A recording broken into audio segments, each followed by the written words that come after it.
Hi YouTube, it's Jack from ENT Bytes here. Today's video is on the anatomy of the facial nerve, or cranial nerve 7, as an overview. The reason this is so important is paralysis of the facial nerve has multiple causes, and to really understand that you need to understand the anatomy of the nerve itself. So let's crack on. The facial nerve has essentially a motor root and a smaller root, which is the intermediate nerve, or the nervus intermedius. What does a facial nerve do? It supplies several things. Firstly, you have somatic motor.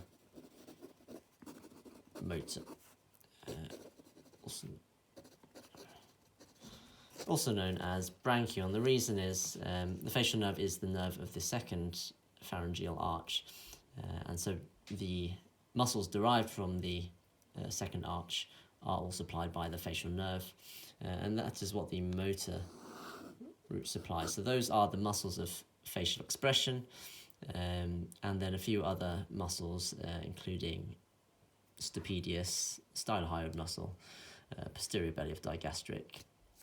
But we'll go on to all of those in a second. The rest of the functions of the facial nerve are supplied by the intermediate nerve, which supplies three things. And those are, firstly, somatic sensory. These are small branches supplying parts of the auricle, or the that is the auricle or the pinna, so it supplies a small area around the openings of the external acoustic meatus. Also, there was supplied to special sensory, which is that is meant to be a tongue. Taste to the anterior 2/3 of the tongue, and lastly, visceral motor, also known as parasympathetic. This is the lacrimal gland, for example, also the submandibular, sublingual glands.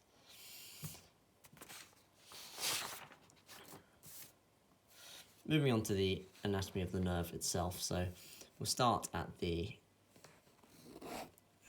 junction of the pons and the medulla, from where the facial nerve, the motor and the nervus intermedius emerge.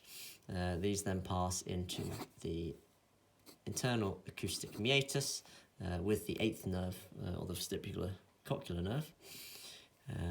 This then runs within the temporal bone anteriorly, and then it stops suddenly and turns posteriorly at what's known as the geniculum, or the genu, or bend in the facial nerve.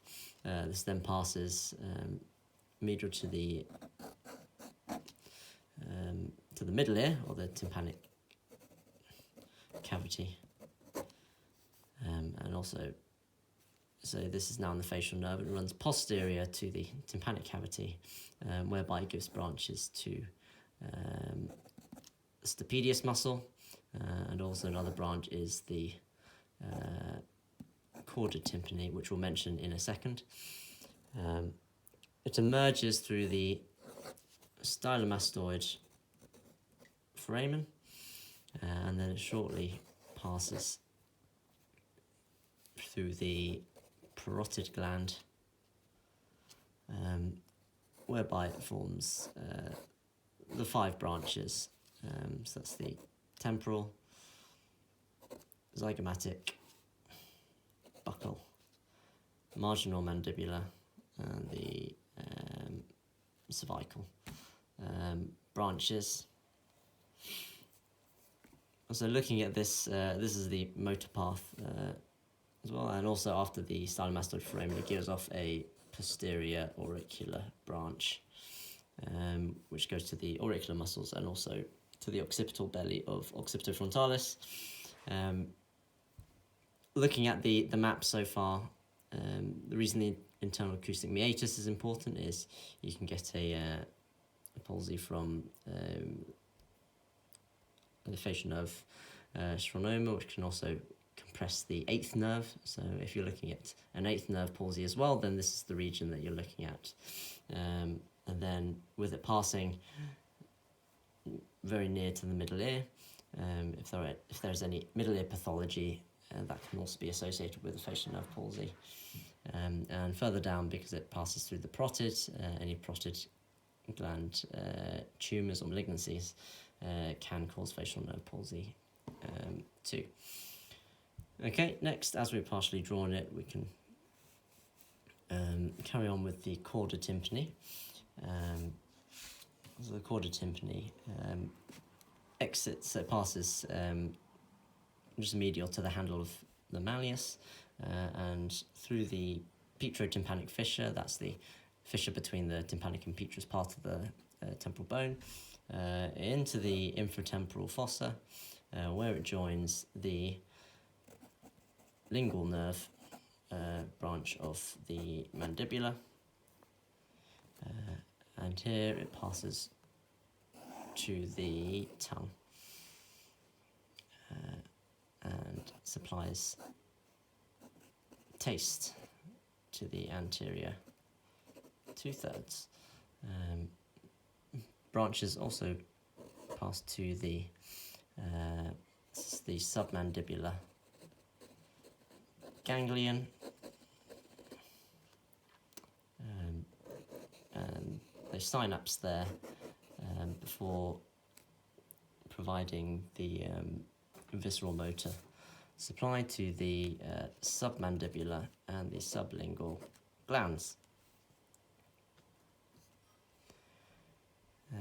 And this is why in certain conditions affecting the facial nerve, you can also get taste disturbance, for example.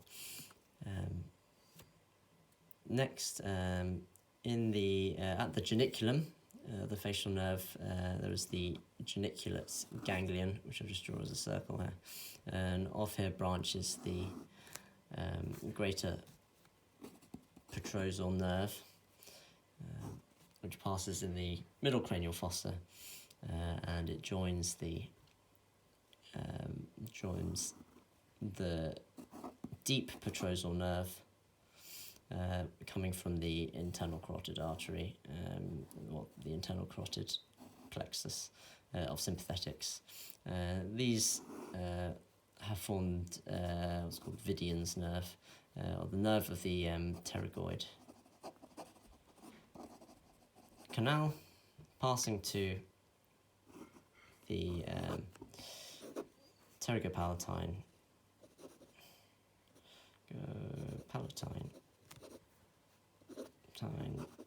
ganglion,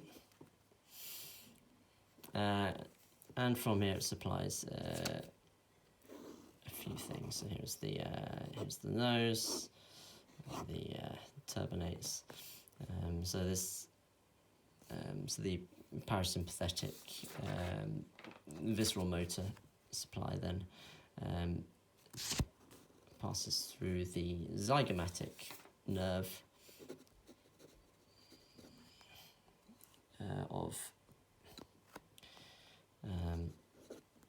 which is a branch of the maxillary nerve, and then hitchhikes over onto the lacrimal nerve, branch of the ophthalmic nerve, to then reach the lacrimal gland. And there are some other branches that supply glands of the nose and the palate and elsewhere. So that's our final picture. Just to recap, the main areas of supply of the facial nerve are motor branches going to the muscles of facial expression, stapedius, posterior belly of digastric, and the auricular muscles as well. The next is the chorda tympani, which supplies taste to the anterior 2/3 of the tongue, and also the visceral motor supply to the submandibular sublingual glands.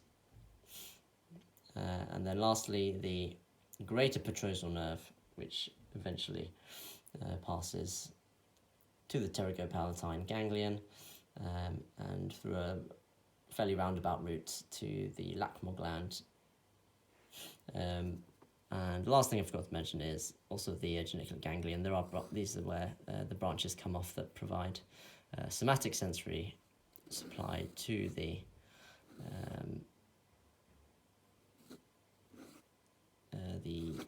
auricle at the entrance to the external auditory meatus. So that was an overview of the anatomy of the facial nerve. In a later video, I'll talk a little bit about facial nerve palsy and some of the things to look for on clinical examination. Thank you everyone. If you like the video, please subscribe and look out for future videos.